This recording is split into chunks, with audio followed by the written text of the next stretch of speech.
जय परमेश्वर देवता लोगों। पेज नंबर 256 से जनहित में जारी है। साध अनूपदास महाराज लिखी किताब जगदीत कारणी। यह जगदीत कारणी जिसको श्री अनूपदास प्रिंटिंग प्रेस चावनी एरमपुरा में छाप के प्रसिद्ध किया। तारीख 17 अप्रैल सन 1909 जा वैशाख विधि 12 संवत 1965। परमात्मा ने नम। जय परमेश्वर। हजार हजार शुक्र उस ज्योतिष रूप निरंजन निराकार का है कि जिसने जमीन व आसमान को बनाया और तमाम सृष्टि को पैदा किया, परंतु उसकी कारीगरी का भेद किसी पर जाहिर नहीं हुआ कि क्या भेद है। फिर मेरी जबान से ईश्वर परमात्मा की तारीफ अदा नहीं हो सकती और दूसरा मजमून बदो समुद्र के।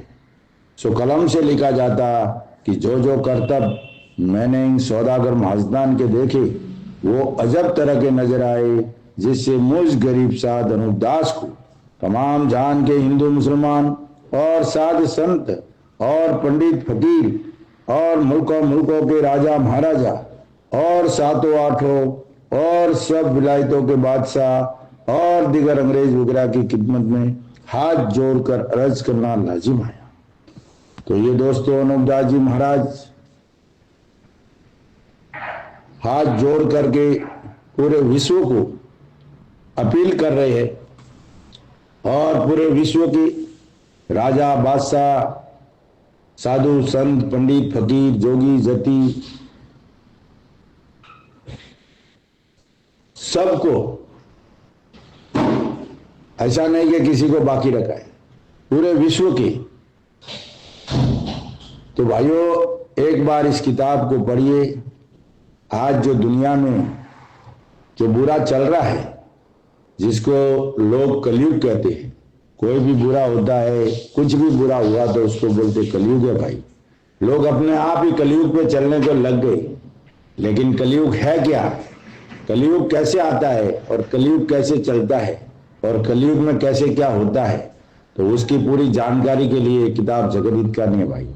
इसलिए कलयुग किसी को मालूम नहीं है कि कलयुग क्या है। कलयुग एक महापाप है और उस पाप का असली नाम है कल्लुकाल, और इसको हिंदुस्तान के बनियों के घर का पाप है। और ये पाप चलाने वाले हिंदुस्तान के सौदागर बनिए हैं।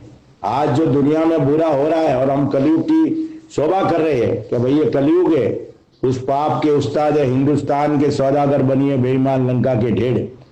और इनकी फैक्ट्री चलती है जिसको हम सुरग नरक बोलते हैं, मुसलमान भाई जन्नत बोलते हैं और अंग्रेज हेवन हेल्स बोलते हैं। वहां पे इनकी पाप की फैक्ट्री चलती है भाइयों। जब वो पाप सब दुनिया में आके लगता है, 84 लाख जीवाजुन इस पाप में कलपती और दुखी होती है, और 84 लाख जीवाजुन को ये चाय जैसा दुख देते, चाय जैसा मारते, चाय जैसा उनको हालत करते, अपंग करते, सब कुछ करते। मालिक के घर से परिपूर्ण है, पूर्ण ब्रह्म और परिपूर्ण रूप है आपका। ये लूले लंगड़े काने टेढ़े मेढ़े जो भी पैदा होते हैं, जानवर पशु पक्षी चार वनस्पति, तो ये सब राक्षसी पाप का कर्तव्य है। मालिक के घर में किसी में फेरफार नहीं है, न भेदभाव है। मालिक सबको एक समान मानता है और मालिक ने जो सृष्टि बनाई है उस बगीचे में कोई मालिक दुख पर किसी प्रकार का दिया ही नहीं है। अगर मालिक ऐसा दुख देता तो बगीचा बनाते ही नहीं। भाई राजा के दरबार में कोई रेत गुनाह करे तो राजा की जिम्मेदारी बनती है ना। तो मालिक के दरबार में कुछ है नहीं है, लेकिन मालिक के दरबार के बाद में भी कुछ ऐसे दरबारी होते हैं जो पीछे से राजा के राज को बदनाम करने में लगे हुए होते हैं भाइयों, और राजा की बुद्धि खराब करने में लगे हुए रहते हैं। तो ये है हिंदुस्तान के सौदागर बनिए और इस बगीचे को बिगाड़ने का काम करने वाले हिंदुस्तान के सौदागर बनिए। इनको लोभ लगा हुआ भाइयों, धन का लोभ लगा हुआ है, दुनिया के ऊपर राज करने का लोभ लगा हुआ है और इनको राज करने की हविस लगी हुई है। तो भाइयों ये आज जो कलयुग चल रहा है, ऐसा का ऐसा पाप रावण ने भी चलाया था, ऐसा का ऐसा पाप कंस ने भी चलाया था, ऐसा का ऐसा पाप कारून ने भी चलाया था और ऐसा का ऐसा पाप हिरण्यकश्यप ने भी चलाया था। मगर उनको सिखाने वाले भी यही थे, हिंदुस्तान के सौदागर बनिए, और मरवाने वाले भी यही थे। उसके बाद में सबसे पहले हिंदुस्तान में मुसलमानों को लाने वाले ये हिंदुस्तान के सौदागर बनिए ही थे। सबसे पहले मक्का वालों को लाए और फिर अंग्रेजों को लाए।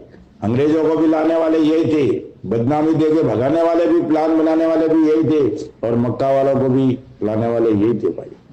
और मक्का वालों का भी धन बर्बाद लूट लिया और अंग्रेजों का भी धन ले लिया। और अब रूस वालों की तैयारी कर रहे। रूस वाला भी एक दिन हिंदुस्तान में, अगर दुनिया के लोग नहीं समझे और ये पाप नहीं मिटाया तो रूस वाला भी हिंदुस्तान में आके राज करेगा, और पूरी तैयारी है। तो मेरे भाइयों, इसका सबूत है ये किताब जगदीत का। तो मेरे भाइयों, एक बार इस किताब को पढ़िए, समझिए, सोचिए और ख्याल कीजिए। समझ में आवे तो इंसाफ करने का वादा रखिए, समझ में नहीं आवे तो कोई बात नहीं। पढ़ने का पैसा नहीं है, ये निःशुल्क मिलती है। और इस किताब को अगर पाना चाहते हो तो संपर्क के लिए नंबर भी है 8905653801। तो भाइयों, हर महीने की 17 तारीख को सावनी अरनपुरा में ये निःशुल्क मिलेगी आपको किताब। जिस भाई को चाहिए, ये पूरे विश्व के लिए, ये 84 लाख जीवा झुंड के लिए, ये जमीन आसमान के लिए, ये सूरज चांद के लिए, ये समुद्र नदी नाले आदि के लिए, यानी हर चीज के लिए। इनके पाप में, कलयुग के पाप में 84 लाख जीवा झुंड दुखी होती है। और वो आगे जिसका मैंने जिक्र किया भाइयों, उनका पाप तो रुपए में 5% था, और ये पूरा का पूरा फैक्ट्री तो इनके घर की है। ये चाय जैसे दुनिया को दुख दे रहे। और इन्होंने क्या किया है, ये साइड में अलग के अलग रह जाते, और फैक्ट्री किसी के और के नाम से चल रही है, मालिक के नाम से चल रही है। धर्म राजा सजा दे रहा है, टीपना ब्राह्मण पढ़ रहा है, और ब्राह्मण सोच के बता रहा है देवी तो डाकन भूत निकलता वाला कोई और है, मदारी खेल बताता वो कोई है, उसने देवी देवताओं की साइन ना किए। ऐसे सब राक्षसी पाप को फैला दिया, और करने वाले हम ही लोग हैं। हम लोग की औलाद ये पाप करती है।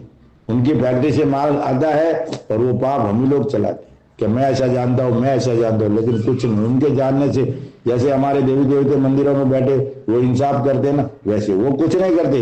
वो तो नेक पुरुष थे, अपना अच्छा काम किया, चले गए।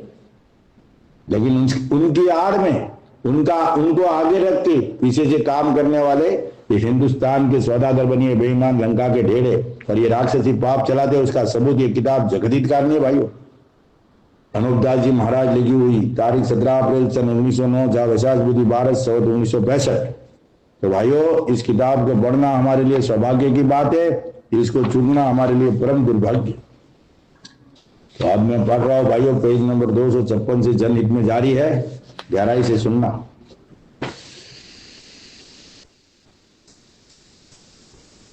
तो इन बनियों ने राक्षसी पाप से संसार के लोगों की और राजा बादशाहों की ऐसी बुद्धि भ्रष्ट कर दी है कि जो समझाने से भी नहीं समझते हैं कि राक्षसी पाप से हमारी औलाद को गारत कर देंगी। जो पाप को नहीं छोड़ावेंगी तो बगैर छोड़ाएंगे कैसे उभरेंगी, क्योंकि जिसको तुम सुरग नरक कहते हो वो बनियों के घर का आलोक पाप है। जिसको सुरग नरक कहते हो ना, वो बनियों के घर का आलोक यानी गुप्ती पाप है। और सुरग नरक तो ये जमीन माता ही, जो सारी सृष्टि सुरग में ही बसती है। और खेती बाड़ी का पाप भी जब से चला है, जब से बनी राक्षसी पाप से काल पड़ाते हैं। जब रिजक वगैरह थोड़ा रहा है, और जो थोड़ा होता है, जब से खेती बाड़ी का पाप चलाया है। और जब तक कि राक्षसी पाप नहीं चला था तो काल भी नहीं पड़ता था, क्योंकि बरसात होने से आप ही तरह तरह की मेवा मिष्ठान रिजक वनस्पति वगैरह हो जाती थी। क्योंकि सब जल की माया है, और जल ही सबका बीज है। और जब बनिए काल बढ़ाते हैं, जब जमीन बीमार होती है। जो आज दुनिया में लोग जैसे इंसान है, जानवर है, पशु पक्षी है, वनस्पति है, फल फूल है, झाड़ वनस्पति, जो कुछ बना है जमीन माता, तो जल की सब बीज सब जल है। यानी पुतला जो बना रहता है, बॉडी जो रहती है वो जल की है। जल एक बीज के तौर पर है, और उसमें ज्योति स्वरूप और निरंजन यानी हवा और रोशनी काम करती है। जब तीनों तत्वों का एक पुतला बनता है वो सजीव हो जाता है। जैसे झाड़ भी है ना, कोई भी चीज बनी है तो 3 चीज से बनी है। तो 5 चीज बताते, हिंदू धर्म में वो नहीं है भाई, 5 चीज नहीं है, 3 चीज से हर चीज बनी है। बीमार होती है और काल काल नहीं पड़ावे तो जमीन माता को शरद गर्म काल पड़ा दे जब जमीन बीमार होती है, और काल वगैरह तो जमीन माता को शरद गर्म का रोग करके बीमार कर देते हैं, तो मेवा मिष्ठान वनस्पति वगैरह गल जाती है। और जब मेघ बरसता है, जब जमीन माता पानी पीती है, जैसे कि आदमी खाना पीना खाता पीता है, जब सारे शरीर में और अंग अंग में असर पहुंचता है, जब देह हरी रहती है, इसी तरह से जमीन माता का भी आदमी के मुताबिक शरीर है। जब साव देश में मेघ होता है, जब जमीन का भी शरीर हरा और ताजा रहता है। जमीन माता का भी शरीर है, जीव जंतुओं का भी शरीर है, पशु पक्षियों का भी शरीर है, पंखेरुओं का, तो सबके रूप स्वरूप न्यारे न्यारे बनाए, लेकिन सबके अंदर जो मालिक की रोशनी है, सबके अंदर जो सिस्टम है वो आदमी के जैसे ही है। जैसा आदमी का है वैसा सब में है। सो जमीन माता का भी शरीर है, शरीर हरा और ताजा रहता शरीर है। जब साव देश में मेघ होता है, जब जमीन माता का शरीर हरा और ताजा रहता है, सो ऐसी बिरका जब होती थी कि जब ये बनी महाजन काल नहीं पड़ाती थी। काल सतयुग में नहीं पड़ता था भाइयों, और सतयुग में महीने के महीने बरसात होती थी, जब वो जमीन माता एकदम हरी रहती थी और दिल से पानी पीती थी। और अब पानी तो बहुत मुश्किल से उनके फेफड़ों के ऊपर दर्द करते हैं, तो पानी पीने का बहुत मुश्किल है उसको। जब पानी नहीं पीती है तो दिन दिन जमीन माता कोमा में चली गई, और हम उसके गर्भ में रहते हैं, फिर भी हमको अभी खाना देता है, खाद वगैरह केमिकल डाल डाल के कर रहे, लेकिन जमीन माता की हालत बहुत खराब कर दिया भाई। पढ़ाते थे, और अब तो बिरखा का ऐसा हाल है कि 10 गांव में हो गई और 20 गांव में नहीं हो गई, यानी एक परगने में बारिश हो गई और दूसरे में नहीं। सो ये जादू से ऐसी बिरखा होने देते हैं। सो ये जमीन के नाम का पाप कराते हैं, जिसे जमीन की नाड़े जादू से बंद हो जाती है। सो जिधर बंद हो जावे उधर बरसे नहीं, और जिधर रोग नहीं करे उधर में बरसता है। और पहले से इन्होंने ऐसी ऐसी बातें चलाई है कि कलजग ऐसा आवेगा कि गाय का एक सींग भीजेगा और एक सींग नहीं भीजेगा। सो देख लो कि अब ऐसा वक्त है कि एक खेत में मैं हो और उसके बराबर के खेत में होवे नहीं। तो जिस वक्त ये जमाना आवेगा कि मैं से एक सींग भीजेगा और एक नहीं भीजेगा, तो उस वक्त में क्या हालत होगी। अब भाइयों ये बातें पहले से चला दी है कि गाय का एक सींग भीजेगा बारिश से, एक नहीं भीजेगा, और दुनिया उसके ऊपर चल रही है, अपने आप ही झूठी किताबों को मान मान के चल रही है, आगम भाग देते, भविष्यवाणी कर लेते, और दुनिया उस पर व्यवस्थित चलती है, ताकि इन लोगों का मान दुनिया ये नहीं सोचती है कि भाई ऐसा क्यों हो रहा है, मालिक ऐसी सजा क्यों देता है, क्या तकलीफ है, उसकी शोध नहीं करती। अगर दुनिया शोध करती है तो हिंदुस्तान के सौदागर बनिए पकड़े जाए, लेकिन ये तो इनके उसी रास्ते बताए रास्ते पे चलते हैं। क्या हालत होगी। सो जमीन का कलेजा और फेफड़ा और दिल के ऊपर गौर दिल के ऊपर रोग कराते हैं। जब जमीन की नाड़ें बंद हो जाती है, जब ऐसा मेघ बरसता है कि एक खेत में बरसी और एक में नहीं बरसी, और उन 84 लाख कुंडियों पे जो सर दुखने का पाप करावे तो सर दुखने को लगे, और कलेजा फेफड़ा और दिल और पेट दुखने का पाप करावे तो ये चीजें दुखने लगे। जैसे आदमी की पीड़ा होती है, उसी तरह से जमीन के नाम का पाप करावे जब उसके भी पीड़ा होती है। जैसे आदमी के तकलीफ होती है, वैसी की वैसी बीमारी जमीन माता के साथ भी होती है। जमीन माता के उसके भी पीड़ा होती है। इससे ही जमीन दुबली हो गई है, जिससे सोने रुपए की खाने गल गई है। ये जो खाने थी वो जमीन माता के शरीर की चर्बी थी, जो सतयुग में चर्बी कहते थे। हम लोग आज चांदी सोने की खाने बोलते हैं, वो जमीन माता के शरीर की चर्बी के तौर पर जाना जाता है। तो सोने रुपए की खाने गल गई है और साव देश में मेघ हो गई, तो वो बरस अच्छा हो जाता है जब ये जानना कि जमीन माता ने पानी अच्छी तरह से पिया। अगर साव देश भी में हो जावे और आफरा बदहजमी का रोग जादू से कर दे, तो अनाज वगैरह गल जाता है। जब संसार के लोग कहते हैं कि खारे समुद्र का में बरसा है, सब कुछ अच्छा हो जावे, फिर इन बनियों को मालूम पड़ जावे कि जरा ये तो माल इनके घर में ज्यादा आ जाएगा तो फिर जमीन माता को रोग कर देते, आफरा में हो जावे, और आफरा बदहजमी का रोग जादू से कर दे, आफरा बद जमीन माता को आफरा बदहजमी का रोग कर देवे तो अनाज वगैरह गल जाता है, फिर अनाज वापस सही ढंग से होता नहीं है। इनके अंदर सब कला है कैसे करने का। मैं बरस सही ढंग से बरसात हो गई, खेती पकने को आई तो क्या रोग करने का, खेती करने के पहले कैसे करने का, फिर बरसात कभी लाने का, फिर बरसात को कैसे गिराने का, बारिश कैसे होने का, सब इनके हाथ में करते हुए पाइए। ये जो चाहते वैसे ही करते। संसार के लोग कहते हैं कि खारे समुद्र का मेघ वर्षा है, इस तरह के किस्सा पहले से बनियों ने चला दिए है। तो संसार को खबर कि राक्षसी पाप से जमीन माता को रोग किए, और जबकि आफरा बदहजमी की बीमारी होती है तो जमीन का आहार खारा पड़ जाता है। जैसे आदमी बीमार होता है और बदहजमी से आहार खारा पड़ जाता है और वो आफरा बदहजमी की वजह से थोड़ा खाता है, उसी तरह से जब जमीन माता को बदहजमी का रोग कराते हैं कि जिससे अनाज वगैरह गल जाता है और फिर जमीन पर रोग की वजह से अनाज मेवा मिष्ठान वगैरह थोड़ा होता है, क्योंकि जमीन माता भी जीवता जीव है। तो भाइयों ये जमीन माता भी जिंदा जीव है, उसका भी शरीर है, हम उसके गर्भ में रहते हैं।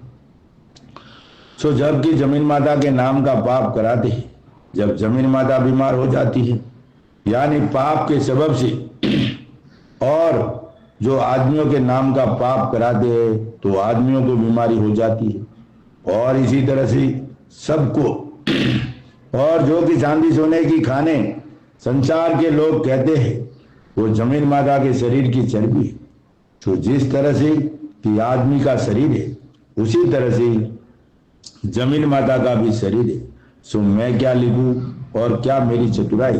सो तुम हम सभी देखते हैं कि जो हम और तुम सभी जीवा जून इस जमीन माता के पेट में, सो सभी देखते हैं। सो जबकि जमीन का पेट है तो शरीर भी है, परंतु इन बनियों बेईमानों ने राक्षसी पाप से सातों आठों विलायतों के लोगों की बुद्धि कैद कर दी कि जैसे रावण ने 3 लोग की बुद्धि भ्रष्ट करके जमीन माता के शरीर की पहचान भुला दी थी, उसी तरह से इन बनियों ने भी 3 लोग की बुद्धि भ्रष्ट करके जमीन के शरीर की पहचान भुला दी, जिससे संसार के लोग सोने चांदी की खानों को भूल गए। सो जब तक कि मुझ गरीब साधु को इन बनियों ने अपने राक्षसी पाप से सम्मामुख दुखी नहीं किया था, जब तक तो मैं भी संसार के लोगों की तरह से अंधा बना था। देखो भाई अनुपदास जी महाराज कितनी बड़ी बात कहते हैं कि भाई जब तक मुझको दुखी नहीं किया था जब तक तो मैं भी अंधा बना था।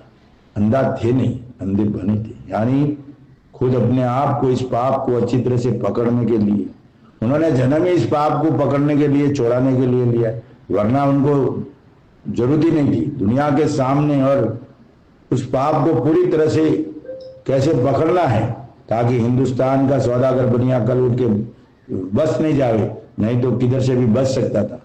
आज हिंदुस्तान के सौदागर बनिए इस किताब के सामने आ जावे, मैं चैलेंज करता हूं उनको पूरी दुनिया के, और पूरी दुनिया के सामने इस किताब के ऊपर बोले और बोले कि इस किताब ने गलत लिखी है कि बाबा ने ये नहीं किया वो नहीं किया, जो भी उनका कहना है, तो मैं जो बोले वो सजा पाने को तैयार हूं। तो मैं भी संसार के लोगों की तरह से अंधा बना था, परंतु जबकि इन सौदागरान ने अपने राक्षसी पाप से सम्मामुख कल पाया कि जहां पर ये बनिए आलोक पाप कराते हैं, सो वहां पर जमीन के नाम का पाप कराते हैं और जीवा जून के नाम का पाप कराते हैं। सो जब से कि मुझको कल पाया, जब मैं समझा कि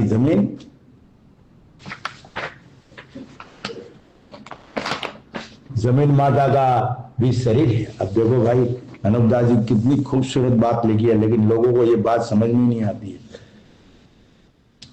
कि मैं अंधा बना था, परंतु जबकि इन सौदागरान ने अपने राक्षसी पाप से सम्मामुख कल पाया। सम्मामुख का मतलब क्या होता है भाई? आमने सामने सम्मामुख कल पाया कि जहां पर ये बनिए आलोक पाप करा दे। सम्मामुख तो बहुत जगह उनको कल पाया है, लेकिन उसका नाम नहीं लिखा कि कौन सी जगह कल पाया।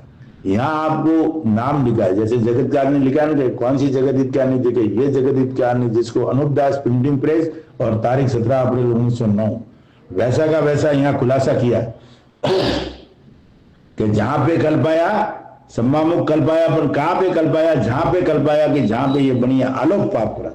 तो वो जगह अच्छी तरह से अनूपदास जी महाराज देख के आए और वहां आपको अनूपदास जी महाराज को जमीन माता का भी शरीर है, वहां जमीन माता के भी दर्शन दिखाए, जिनके जमीन माता का भी शरीर दिखाया, माता का भी शरीर है और जमीन माता जीवता जीव है।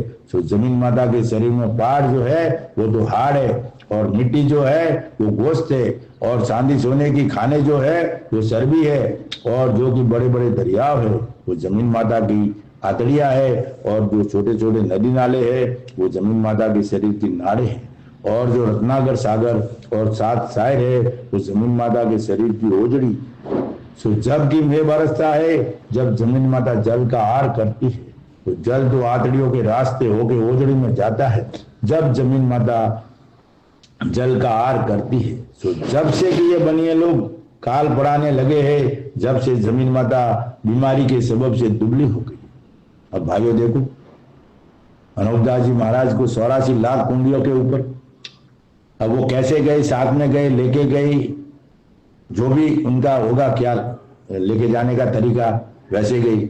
लेकिन एक चोर को पकड़ते तो माल तो चोरी बताता ना भाई, हमारे पास तो नहीं होगा। चोर तो अपने हिसाब से चोरी करके गया ना, अगर वो चोरी कर रहा था उस टाइम हम जागते रहते या और कोई देखने वाला रहता तो वो सबूत के तौर पे आ जाता। तो ये बातें तो सब अनूपदास जी महाराज लिखी, तो सबूत के तौर पर तो अनूपदास जी महाराज। तो अब वो कैसे गई है वो तो वो जाने, पर लिख दिया ना कि भाई सम्मामुख तो कल पाया और वहां पे कल पाया। जब ये चीजें सब सारी मुझे मालूम हुई है, वहां सब ये चीजें देखने को मिली है, उस हिंदुस्तान के पाप करने की जगह पे, दुनिया के पाप करने की जगह पे ये बनिए लोग काल पर आने लगे हैं। जब से जमीन माता बीमारी के सबब से दुबली हो गई है, इससे जमीन माता के ऊपर धन नहीं रहा है और ना किसी को दिखता है। किस वास्ते कि टूटा हुआ धन बनियों ने पहले से काबू में कर लिया है, जिसे राजा बादशाह भी दुनिया के ऊपर लोभ करने को लग गई। अब काल पड़ गया, दुष्काल हो गया, धन नहीं रहा तो राजा बादशाह क्या और प्रजा क्या और चोर चंडाल भी बन गए। राजा बादशाह भी जुल्म करने को लग गए धन के लिए। तो ये सब सिलसिला बुरा जमाना आने की वजह, और बुरा जमाना लाने वाले कौन है? हिंदुस्तान के सौदागर बने। सतयुग में कोई किसी तरह का रोग बीमारी था ही नहीं।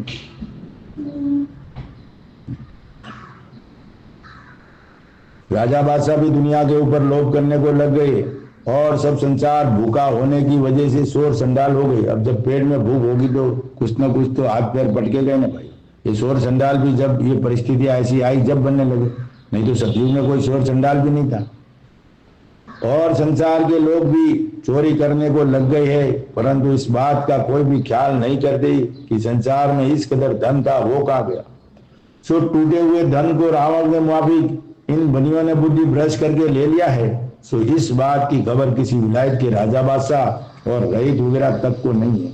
आज दुनिया में कहते हैं ना कि ये धर्म वाले लोग, ये ऐसे करने वाले लोग टैक्स ज्यादा देते हैं, पीओ बनाते हैं, हॉस्पिटल बनाते हैं। तो इधर एक कलम सुनो भाइयों, पूरे विश्व के राजगुरुओं और पूरे विश्व के नेताओं और पूरे विश्व के राजा बादशाह, इस कलम को सुनो कि ये कैसे काम करते हैं और कैसे धन का, पूरा दुनिया का धन इन्होंने ले लिया। रावण का धन, कंस का धन, कारून का धन और जमीन माता के जो सोने चांदी की खाने वो और राजा बादशाहों के खजाने।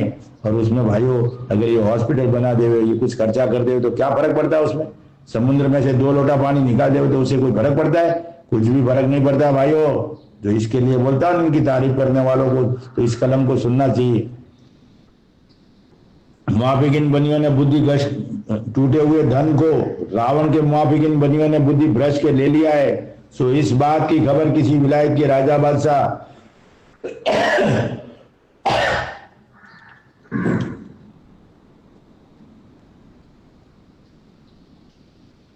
और रईत वगैरह तक को नहीं है कि खाने खा गई। परंतु इतना कोई भी साहब ख्याल नहीं करते कि इन बनियों ने जादू के जुल्म से जमीन माता को ना ताकत कर दिया है, जिसे जमीन के शरीर की चर्बी गल गई। इससे धन नहीं रहा।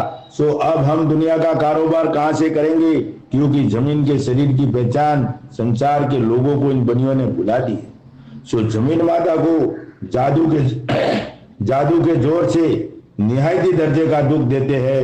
सो दुनिया में भी कहते हैं कि राक्षसी पाप से जमीन दुख पाती है। और रावण हिरणाकुंज के वक्त में और किसी वेदक शास्त्र में भी लिखा हुआ है कि राक्षसी पाप से जमीन दुख पाती थी। सो ये बनिए भी रावण हिरणाकुंज के माफिक जमीन के नाम का पाप करा के जमीन को बीमार करके दुख देते हैं, जिससे खाने तक नहीं रही। और जब से कि काल बढ़ाने लगे हैं, जब से जमीन माता दुख पा रही है और जो कि गर्म पड़ता है और जमीन कांपती है और जमीन फट जाता है। सो ये बनियों के जादू से फटती है। सो ये तरह तरह के रोग जमीन माता को बल राजा के बाद से करने लगे। इससे जमीन माता दुबली हो गई है, इससे शांति सोने की खाने अब नहीं रही। तो जिस तरह से कि आदमी के शरीर में चर्बी बीमारी के सबब से गल जाती है, उसी तरह से जमीन माता के शरीर की भी चर्बी जादू के जुल्म से गल गई है। तो भाइयों ख्याल करो कि ये जमीन माता के नाम का पाप करा के जमीन माता के दुख देते हैं, जिसे खाने तक नहीं रही है। और जब से कि काल बढ़ाने लगे हैं, जब से जमीन माता दुख पा रही है और जो कि ग्रहण पड़ता है और जमीन कांपती है। अभी ग्रहण कैसे पड़ता है, जमीन कैसे कांपती है भाइयों, जब जमीन माता का सांसें रोक देते हैं, जब वो ग्रहण होता है भाइयों, चंद्र ग्रहण सूर्य ग्रहण। तो इस ग्रहण का होना मीन जमीन माता को उनकी सांसें रोकना, और सांसें रोकने से करोड़ों जीव जमीन माता के शरीर में मर जाते हैं। एक बाल खंडित होता है ना जमीन माता का, तो उसमें करोड़ों जीव मर जाते हैं। तो ये ग्रहण का मतलब ऐसा है, अब लोग बोलते हैं ना कि सूर्य ग्रहण चंद्र ग्रहण हो रहा है, तो ग्रहण का होना बोले तो कितनी बड़ी बात है। लेकिन ये वैज्ञानिक लोग उस ग्रहण के बारे में ध्यान नहीं देंगे कि भाई जिस दिन ग्रहण होता है उस दिन करोड़ों जीव मर जाते, और उसको बोलते एक बाल खंडित होता है। जमीन माता को बोलते हैं ना एक बाल खंडित होता है, उसमें करोड़ों जीव जाते, आदमी झाड़ वनस्पति पशु पक्षी। तो ये ग्रहण का बहुत बड़ा बहुत पाप, बहुत भयंकर पाप है। ग्रहण पड़ता है और जमीन कांपती है। अभी जब अपना मुंह बंद कर लेगा श्वास से, नहीं तो हम कांपने लगेंगे ना, तड़पने ही लगेंगे ना। तो जमीन कांपती है और जमीन फट जाता है, फिर किधर न किधर फटती है। मरती तो नहीं है, जमीन माता तो अजर अमर है, लेकिन मर तो नहीं सकती है। लेकिन तड़पने की वजह से जब इनका मुंह बंद कर देगा, जब सांसें रोक देंगे, तो फिर तो तड़पना चालू होगा, तो किधर न तो शरीर फटेगा ना। तो ऐसा रोग है ये जमीन माता को। ग्रहण का मतलब बहुत भयंकर खतरनाक रोग है जमीन माता को। और जो कुछ होता है वो ग्रहण से होता है। ग्रहण जब लगता है ना, तो बीमारियां जमीन माता को तरह तरह की हो जाती है, किसी भी तरह से किधर से भी रोग हो जाता है। जब जमीन कांपती है और जमीन फट जाता है, ये किसी वजह ग्रहण की वजह। सो ये बनियों के जादू से फट जाती है। अभी वो फटती तो जादू से, और दुनिया को क्या सुझाते, दुनिया को क्या दिखाते। सो ये तरह तरह के रोग जमीन माता को बल राजा के बाद, असली बल राजा के जमाने तक भाई सतयुग था, फिर एक डुप्लीकेट बल राजा बनाया, वहां से इन्होंने असली ग्रंथ गायब किए और अपने तौर पर झूठे चला दिए। तो जब तक भाई ये किताब नहीं पढ़ते ना, जब तक कोई समझ में नहीं आती है बात, क्योंकि असली इतिहास दुनिया के भुला दिए इन्होंने। हिंदुस्तान के सौदागर बनिए बेईमान लंका के ढेरों।